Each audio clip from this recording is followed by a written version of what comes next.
မင်္ဂလာပါရှင်လေးလပိုင်းအတွင်း6ကနသမားများအားလုံးအတွက်တလစာဟောစတန်ကိုဟောပြီးမှဖြစ်ပါတယ်6ကနသမားများဆိုတာက6ရက်နေ့မွေးဖွားသူ15ရက်နေ့မွေးဖွားသူ24ရက်နေ့မွေးဖွားသူများအားလုံးဟာ6ကနသမားများဖြစ်ကြပါတယ်အဲ့တော့6ကနသမားများအတွက်တလစာဟောစတန်ပေါ့နော်အဲ့တော့ဒီကာလမှာတဲ့6ကနသမားများဟာအတိုက်ခိုက်အပြိုင်ဆိုင်နေနဲ့ထက်တန်းဖြတ်ကျော်ရမယ့်ကာလထဲမှာရှိတယ်။တတိကြီးထားရလိမ့်မယ်။မိမိတို့ကိုပြဿနာတခုတင်းလေးကနေကြီးစားသွားအောင်နှောက်ယှက်မဲ့သူရှိနေတယ်။ကံအားဖြင့်ကံအားနည်းတဲ့ကာလထဲမှာရောက်ရှိနေပါတယ်။အားကြောင့်မို့ဒီကာလမှာတဲ့အစားအရာဂယုဆိုင်စင်ကျင်နေထိုင်ရမယ်လို့ပဲဟောရလိမ့်မယ်ပေါ့နော်။အဲ့တော့တခုကောင်းတာတခုကတော့ခရီးကံအားကောင်းပါတယ်။ဒီကာလမှာ6ကနသမားများအနေနဲ့ခရီးကံတအားကောင်းတယ်ခရီးဝေးသွားလာဖို့ကိစ္စလေးတွေမှာအထောက်ပံ့ကောင်းနေရှိတယ်ပြောရတာဒီသွားပြစ်တာမျိုးတွေသွားဖို့အတွက်ကံအကြောင်းတရားလေးပေါ်လာတာသွားဖို့အတွက်အနောက်ချက်ရှိလို့ရှိရင်ပြန်ပြေးလဲသွားတာမျိုးဒီလိုကာလမှာဖြစ်တဲ့ပေါ့နော်ကံအားကောင်းတဲ့ကာလလို့ပဲပြောရလိမ့်မယ်အဲ့တော့တခုဆိုတာကမိမိတို့တည်ဆောက်ထားတဲ့အရာတွေအချိန်မီပြိုလဲသွားနိုင်တယ်အဲ့ဒါကြောင့်မို့လို့တဲ့ဒီကာလမှာအရန်ကိုဂယုဆိုင်ပါတတိကြီးနဲ့လုတ်ကင်ပါအဲ့ဒါမှသာပုံမပြီးအောင်မြင်လိမ့်မယ်ဒီကာလမှာမိတတိတရားတွေနဲ့ရှင်သန်သွားလာမှသာပုံမကောင်းမွန်လိမ့်မယ်ပေါ့နော်အဲ့တော့တခုကောင်းတာကဘာလဲဆိုလို့ရှိရင်အခြေစမ်းအားတော့ကောင်းပါတယ်အခြေနဲ့ပတ်သက်ပြီးတော့ဒီကာလမှာသမီးစားတွေဝေးနေတဲ့သမီးစားတွေပြန်လဲဆုံစည်းတာမျိုးတခုတော့ရှိရဲ့နီးနီးကက်ကက်နဲ့တားချစ်နေပြီဆိုရင်တော့တတိထားတော့မိမိတို့နှစ်ဦးကြားမှာအဖက်ဝင်လာဖို့ရှိနေပြီပေါ့နော်အဲ့လိုမျိုးရှိရဲ့နောက်တစ်ခုကကြတော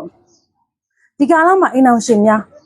တတိထားပါပြုတ်ကွဲပျက်စီးသွားနိုင်ပါတယ်အဲ့တော့ပြဿနာတသေးလေးကစတင်ပြီးတော့ကိုတိုင်း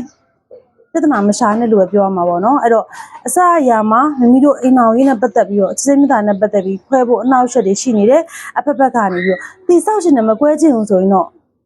အစအရာဒီကာလမှာတတိလေးနဲ့လုတ်ကန်သွားလာမှသာလင်းပုံမအဆင်ပြေလိမ့်မယ်ပေါ့နော်ပြန်နောက်တစ်ခုကကြတော့ဒီကာလမှာတဲ့အလုတ်ကင်နဲ့ပတ်သက်ပြီးအရန်ညံ့တယ်နော်အလုတ်ကင်မှာအပြောင်းလဲလေးကြုံတာအလုတ်ကင်မှာအခက်ခဲလေးရှိရဲ့အနှောက်အယှက်တွေရှိရဲ့တခုဦးကလာရောက်ပြိုင်ဆိုင်ခြင်းမျိုးလေးတွေရှိတတ်တယ်အဲ့တော့အလုတ်ကင်မှာတဲ့တတိထားပေးပါအထက်လူကြီးညုံညင်မှုလေးတွေအနေငယ်ရှိတတ်တယ်ဒီကာလမှာအစားအရာတတိထားလုတ်ကင်မှာတာပုံမကောင်းမလို့မိမိကိုယ်တိုင်တော့ဒီကာလမှာလက်ရှိနေနေအောင်မနေခြင်းထွက်သွားခြင်းစိတ်တအားပေါ်နေတတ်တယ်အဲ့တော့ထွက်သွားမယ်ဆိုလို့ရှိရင်အခက်အခဲတွေရှိပါတယ်ကျမနေတော့မသွားစေချင်ဘူးသွားမယ်ဆိုလို့ရှိရင်မိမိအခက်အခဲတွေရင်ဆိုင်ဖြတ်ကျော်ပြီးနောက်ပိုင်းမှသာလေအောင်မြင်မဲ့အချိန်ကားလို့ပြောလိမ့်မယ်ပေါ့နော်ပြောလို့ရတယ်ပေါ့အဲ့လိုမျိုးပညာရေးကံအားအနေငယ်ညံ့နေပါတယ်ဒီကာလမှာပညာရေးနဲ့ပတ်သက်ပြီးကိုယ်တိုင်မပြောပါဘူးဖြစ်နေတတ်တယ်အဲ့တော့အဲ့ဒီအရာလေးတွေကိုကြတော့ကျွန်မပြောအညံလေးတွေကိုကျွန်မရေတရားပြတဲ့အခါမှာတိကျလေးလိုက်လုပ်ပေးပါပေါ့နော်နောက်တစ်ခါကျတော့ဒီကာလမှာတဲ့6ကနန်းသမားလည်းဖြစ်မယ်တောက်ကြတသမီလည်းဖြစ်မယ်ဆိုကံတအားကောင်းတယ်အဲ့တော့ဒီကာလမှာမိပြောသမျှကိစ္စအဝဝတော့အောင်မြင်ဖြစ်ထွန်းတတ်တယ်အဲ့တော့ခီးလမ်းမှန်ကိစ္စလေးတွေအဆင်ပြေလိမ့်မယ်လူချင်းလူခင်ပေါ်များတာကိုဖြစ်နေတဲ့ဆန္ဒလေးမှာအစအရာကံအထောက်ပံ့ကောင်းနေရရှိတာမျိုးဒီလိုကာလမှာဖြစ်တတ်တယ်ပေါ့နော်နောက်တစ်ခုကဒီကာလမှာဘလို့အပြိုင်ဆိုင်အတိုက်ခိုက်လာမိမိကနိုင်ပါတယ်ရှေ့ရင်ဆိုင်တိုက်ခိုက်ရတဲ့ကိစ္စတော်တော်များများနိုင်တယ်နောက်ကရှိုးပြီးလုပ်တဲ့ကိစ္စမှာရုပ်တရက်ကိုတိဆောက်ထားတဲ့အရာတွေပြုတ်ကွဲပျက်စီးသွားလိမ့်မယ်ပေါ့နော်ပျက်စီးသွားတတ်တယ်ပေါ့အဲ့တော့ဒီကာလမှာတဲ့အဓိကကတော့မိမိတို့အိမ်အောင်ရေးမှာအပြက်ရှိနေတယ်အဲ့တော့ပြုတ်ကွဲပျက်စီးတာမိမိတို့နစ်နာသွားတာကိုစောင့်ကြည့်သူတွေရှိရလိုချင်သူတွေရှိရလို့ပဲပြောရလိမ့်မယ်အဲ့တော့အထူးဂယုစိုက်ပါတတိထားပါဘာလို့ဆိုတော့6တက္ကသိုလ်သမားများဆိုတာကအစအရာပျော်ရွှင်နဲ့ဘောကိုဖြစ်တန်းတဲ့သူမျိုးတွေဖြစ်တန်းကျင်တဲ့သူမျိုးတွေမှာပါတယ်အဲ့တော့အနောင်ဘွဲ့တွေမထားတတ်ဘူးစိတ်လွတ်လက်ပေါ့ပါနဲ့ချုပ်ကင်တာမျိုးတွေမကြိုက်တတ်ဘူးအဲ့လိုသူမျိုးတွေတွဲတော့ဒီကာလမှာနည်းနည်းလေးစိတ်အနှောက်အယှက်ဖြစ်စရာလေးတော့ရှိတယ်ပေါ့နော်အဲ့တော့ဒီကာလမှာပြောမှဆိုငွေကြေးပိုင်းဆိုင်ရာရှားခြင်းနဲ့ကုန်ခြင်းဟာလက်ပတ်နေခြင်းလို့ပြောရလိမ့်မယ်အဲ့တော့အခြေအနေနဲ့ပတ်သက်ပြီးတော့ဒီကာလမှာကိုယ်တိုင်စိတ်တွေးရဖြစ်နေတတ်တယ်နော်အခြေအနေနဲ့ပတ်သက်ပြီးတော့စိတ်တွေးရတွေဖြစ်နေတတ်တယ်တဲ့တနင်္လာတသမီးများပေါ့နော်ဒီ6ကနန်းသမားလည်းဖြစ်မယ်တနင်္လာတသမီးလည်းဖြစ်မယ်ဆိုလို့ရှိရင်အခြေအနေမှာကိုယ်တိုင်စိတ်တွေးရဖြစ်နေတာငွေခြင်းနဲ့ပတ်သက်ပြီးတော့ရကုန်နေဖြစ်နေတာမျိုးတွေဖြစ်နေတတ်တယ်ရရှိဖို့တော့ရှိတယ်ကုန်ခြင်းကလည်းသူတစ်နှစ်ဆလောက်သွားနေတတ်တာပေါ့နော်အဲ့လိုသွားနေတတ်တာအဲ့တော့ဒီကာလမှာကြာပြီးသားသမီးများကျမကြီးဂရုစိုက်ပေးပါကျမကြီးနည်းငယ်ညံ့တတ်တယ်အဓိကတော့အကျော်ချင်တဲ့ပတ်သက်ပြီး သတိထားပေးပါလက်စစ်မီကြိုက်တွေ့တာတော့မီပြောင်းနိုင်မီခံနေတာတော့မှသတိထားပေးပါအဲ့တော့ဟိုသမင်းချက်တာအစားပေါ့နော်မီအပူနဲ့ပတ်သက်ပြီးတော့အပူလောင်တတာမျိုးလေးဖြစ်တဲ့အဲ့တော့နောက်တစ်ခါကျတော့ဒီဓာတ်ချတာဒုတ်သားလက်နဲ့သတိထားပေးပေါ့နော်နောက်တစ်ခါကျတော့တနင်္ဂနွေသားသမီးများဒီကာလမှာအလုတ်ကိုက်နဲ့ပတ်သက်ပြီးတော့ညံ့ပါတယ်မိမိကိုယ်တိုင်အိမ်မှာမနေချင်တာပြီးထွက်သွားချင်တာမျိုးတွေဖြစ်တဲ့အဲ့တော့ဒီကာလမှာတနင်္ဂနွေသားသမီးများအတွက်ကန်ဆာတာညံ့တဲ့ကာလလို့ပြောရလိမ့်မယ်အဲ့တော့ဒီကာလမှာကျမအနေနဲ့လှုပ်စေချင်တာကတော့6 ကနန်းသမားများမှန်လို့ရှိရင်ဒီကာလမှာကိုစားဖြစ်တဲ့အရေးတွေအောင်လုပ်ပေးပါအဲ့တော့အဓိကတနင်္ဂနွေသားသမီးကိုအဓိကလှုပ်စေချင်တယ်မဖြစ်မနေကိုလှုပ်တင်တယ်ပေါ့နော်အဲ့တော့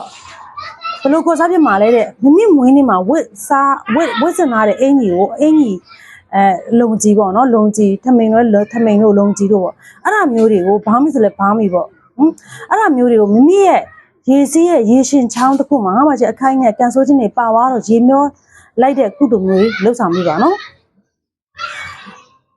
ဒီကားမှာဗုဒ္ဓသားသမီးတဲ့ဒီ6 ကနန်းသမားလည်းဖြစ်ဗုဒ္ဓသားသမီးလည်းဖြစ်မယ်ဆိုအိမ်မှာလုံးဝမနေကြဘူးထွက်သွားခြင်းနဲ့အယူဆတွေမတူ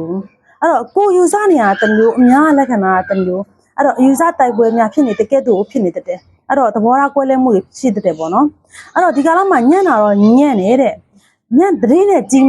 နဲ့နေထိုင်မှသာလေအစားရအောင်လို့လိမ့်မယ်အခုကိုယ်တိုင်ကလည်းပြောမှဆိုလို့ရှိရင်ထွက်သွားခြင်းစိတ်များနေတာမိသားစုပေါ်မှာတိုင်အောင်စင်တော့ဒီမိသားစုကိုရှိပါရဲ့ဒါပေမဲ့ထွက်သွားဖို့ထွက်ခွာဖို့အကြောင်းတရားလဲတနည်းမို့တနည်းကြုံနေတတ်တယ်ပေါ့နော်အဲ့တော့ဒီကာလမှာမိမိရဲ့ကံအထောက်ပံ့ကောင်းရရှိအောင်လှုပ်ဆောင်တင်တဲ့ရည်တွေကတော့တတိ6မျိုးမြတ်စွာဘုရားရှင်မှာလှူဒန်းဆုတောင်းပေးပါတတိ6မျိုးရဲ့နွားနို့အခွက်ရည်တော့မရှိဘူးနို့တစ်ခွက်ဆိုတဲ့တစ်ခွက်ပေါ့နော်နို့တစ်ခွက်တတိ6မျိုးဇီးသီးတတိ6မျိုးတွေမှာအဓိကပါဝင်စေချင်တာဇီးသီးပါပဲဇီးသီးမရှိဆိုရင်ဇီးကိုပေါ့နော်အဓိကတော့အဲ့လိုမျိုးတွေဇီးကိုထည့်ပေးပါတတိ6မျိုးဇီးကိုရဲ့နို့တစ်ခွက်ရပေါ့နော်မြတ်စွာဘုရားရှင်ကိုလှူဒန်းပြီးတော့မိမိရဲ့အခိုင်အငယ်နေပြပြကောင်းကျိုးရရှိဖို့လည်းဆုတောင်းပေးပေါ့နော်ဒီကာလမှာအဲ့လိုမျိုးဒီကောင်းမှုကုသိုလ်လေးများများလေးနဲ့ဖြစ်တန်းရှင်တန်တော့မှလည်းမိမိရဲ့ကံအထောက်ပံ့ကောင်းရရှိတဲ့ပေါ့နော်အဲ့တော့6 ကနန်းသမားများချင်းမိတ်ဆွေများအားလုံးအေဂျင့်တာပျော်ရွှင်သောဘဝတွေရရှိနိုင်ကြပါစေဆက်နွယ်တဲ့ဘဝတစ်ထက်တည်းကြာနိုင်ကြပါစေရှင်